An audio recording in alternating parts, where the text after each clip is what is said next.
საქართველოს მერაგბეთა ნაკრებმა ლისაბონში მნიშვნელოვანი გამარჯვება მოიპოვა ბორჯღაოსნებმა ევროპის ერთა თასისა და 2011 წლის მსოფლიო თასის ჯგუფურ ეტაპზე პორტუგალიას 16-10 წლია. მატჩი საკმაოდ დაძაბული გამოდგა შეხვედრაში ანგარიში მერაბ კვირიკაშვილმა საჯარიმო დაარსებით გახსნა. ამის შემდეგ ორივე გუნდმა თითო ლომის დაგება მოახერხა და მატჩის საწყისი 40 წუთი ქართველთა უპირატესობით 7-10 დასრულდა. შეხვედრის მეორე ტაიმში თავი კვლავ მერაბ კვირიკაშვილმა გამოიჩინა. ვაშა მალაღურაძემ კი არ ეკნია ზუსტად შეასრულა და საბოლოო ანგარიში 16-10 დაფიქსირდა. ამგვარად ქართველი მერაბები ჯგუფურ ეტაპზე 20 ქულით ლიდერობენ.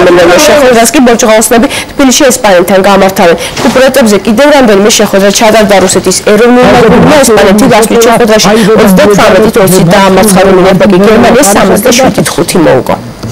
აი გარდაუბრებით ნახოთ ზალ ხა დავაკვირდეთ თუ როგორ აი ეს ბოლო ფაზა გვიჩვენეს პორტუგალიელმა რეჟისორებმა მაინდა-მაინც ის მომენტი, როდესაც ნახტომში აბუსერიძემ შეიტანა ბურთი. პირველი მინდა ვისარგებლო შემთხვევიდან მივისალმებ, რომ ახალგაზრდა ქართველი კაცის გარდაცვალების მორთულ სამყაროს სოციალური დინერი ჩვენ ნაკრებმა პატივისცემის ხელმას და თამაში მძიმე იქნებოდა თავიდანვე ვიცოდეთ. ანუ პრაქტიკულად უვარჯიშებელმა გუნდმა ითამაშა და რაც გააკეთეს, შეიძლება ეს არ იყო ლამაზი თამაში, შეიძლება იმენად ვერ ისიამოვნეს გულშემატკივრებმა კარგი რაგბით, მაგრამ რაც ამ ბიჭებმა გააკეთეს, არის გმირობა.